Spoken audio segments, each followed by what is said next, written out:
The triumph of Germanicus had passed, leaving the streets of Rome littered with the remnants of a celebration that had done little to alleviate Agrippina's growing unease. But beneath the grandeur of the occasion, an undercurrent of anxiety simmered. While the city revelled in the spectacle, Agrippina watched from the comfort of her Palatine loggia, her gaze fixed not on the glories on display, but on the shifting dynamics within the imperial family.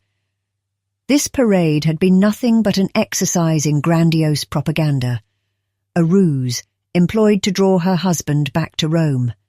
But why? Germania was far from conquered. Had the criteria for a triumph truly been met?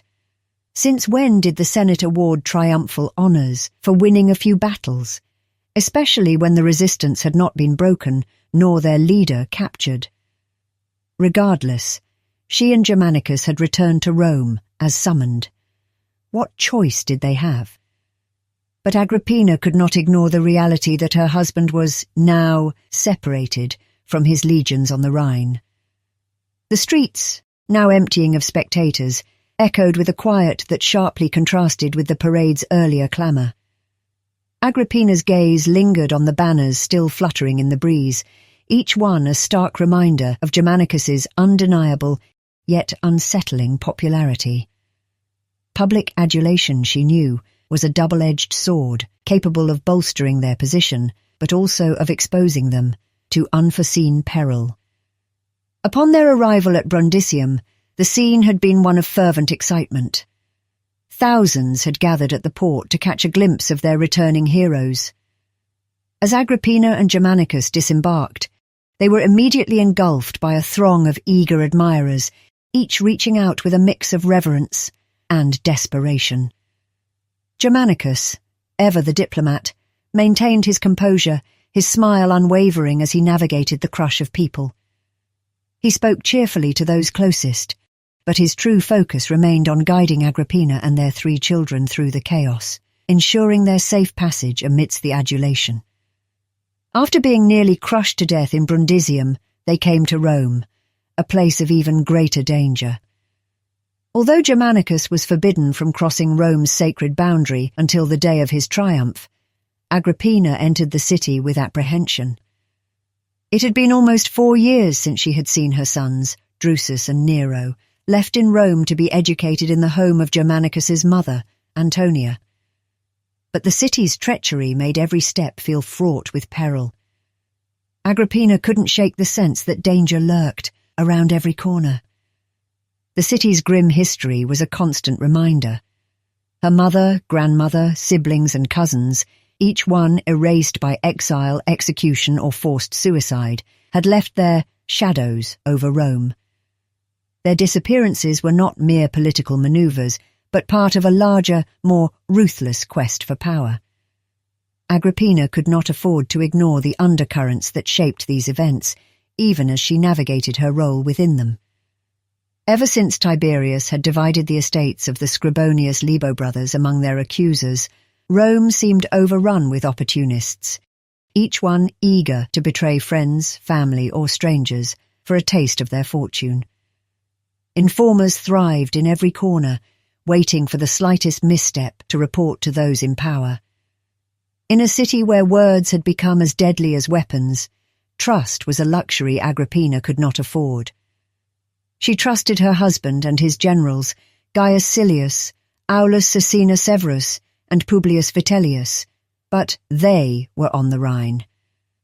In Rome, however, every smiling senator's wife, every freedman, and even the household slaves posed a potential threat to their safety. Until she and Germanicus left the city, Agrippina could not feel safe. The sooner they reunited with the legions on the Rhine, where loyalty was tangible and control was clear, the better. But that was not to be. Instead of returning Agrippina's husband to his legions on the Rhine, where he might conclude the conquest of Germania, Tiberius instead assigned Germanicus to the Roman East, where conflict brewed between Armenia and Parthia, threatening to destabilize Rome's hold over the Syrian province. Vonones, The Arsacid king, who had claimed Armenia's throne after being deposed as king of Parthia, now found himself under attack by Parthia's new king, Artabanus.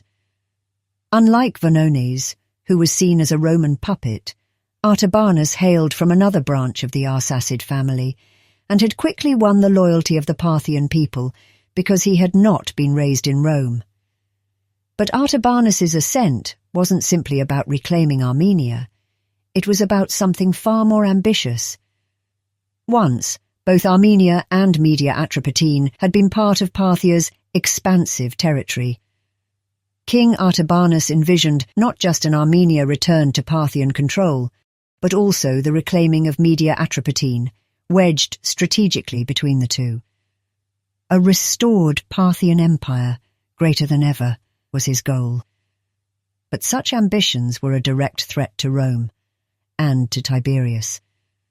Additionally, Rome faced threats from another front. In Numidia, raids against Roman detachments had intensified under the leadership of a man named Tacfarinas. A Numidian Berber from the Musulami tribe, Tacfarinas had served in Rome's legions as a member of Numidia's highly skilled auxiliary cavalry. However, the Roman occupation of Musulami grazing lands, which threatened to hinder the survival of his people, drove him to defect.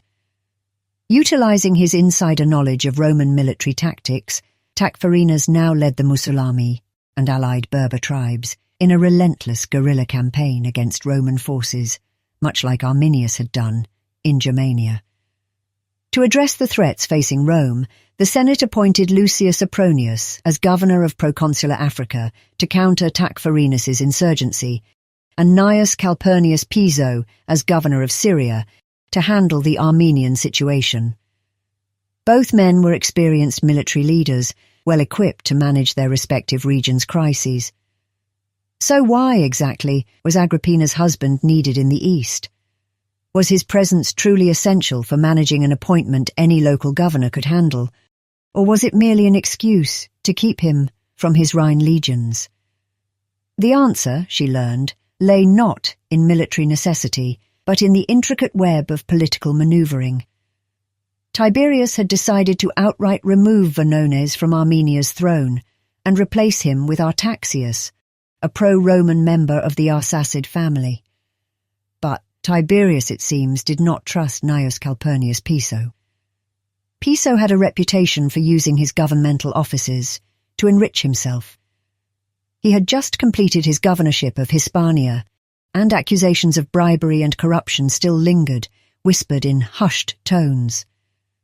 Piso's wife, Plancina, was a very close friend of Tiberius's mother, the woman who had raised Vonones, Armenia's new king, when he lived in Rome as a child. Clearly, there was a conflict of interest.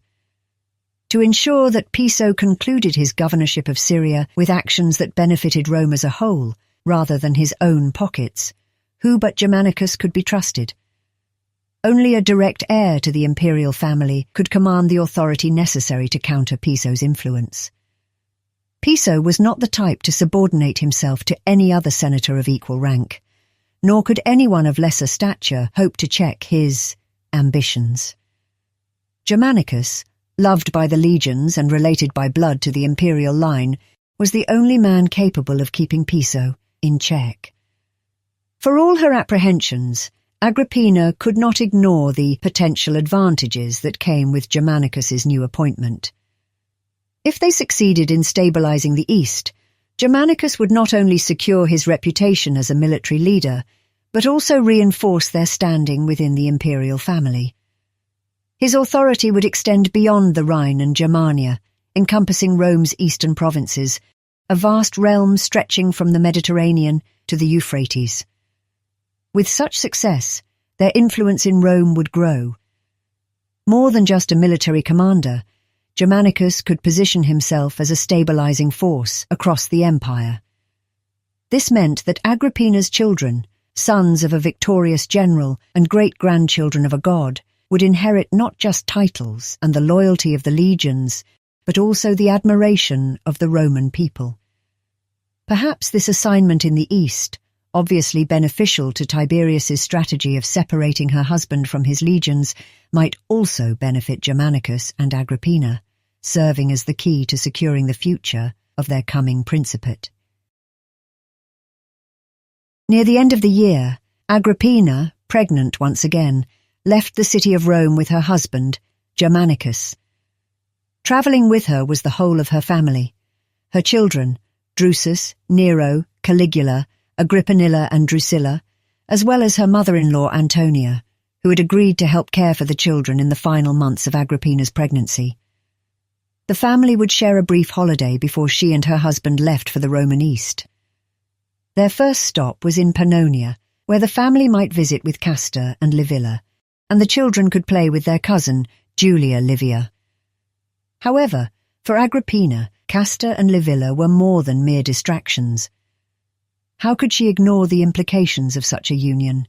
Castor, the biological son of Tiberius, and the heir displaced by Germanicus's adoption, and Livilla, Germanicus's sister, who had married Castor shortly after her first husband, Agrippina's brother Gnaeus, met his mysterious end.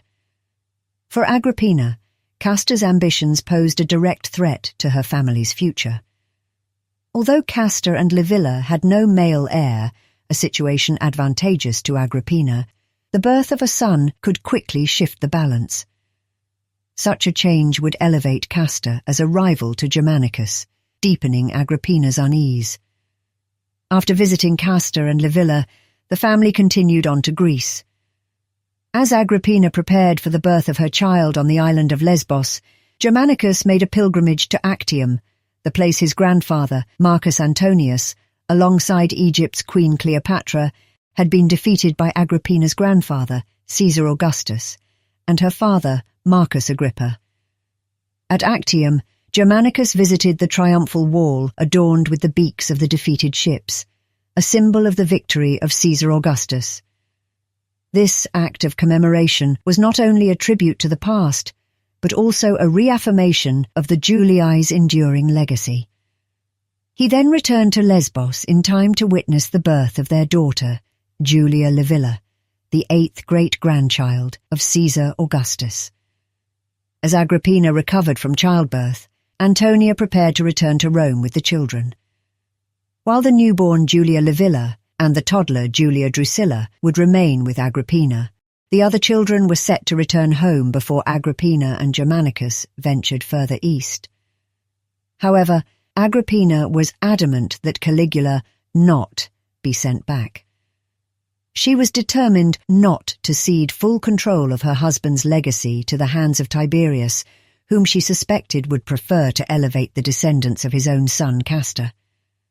Agrippina knew, from personal experience, just how swiftly a family line could be erased by the Claudians.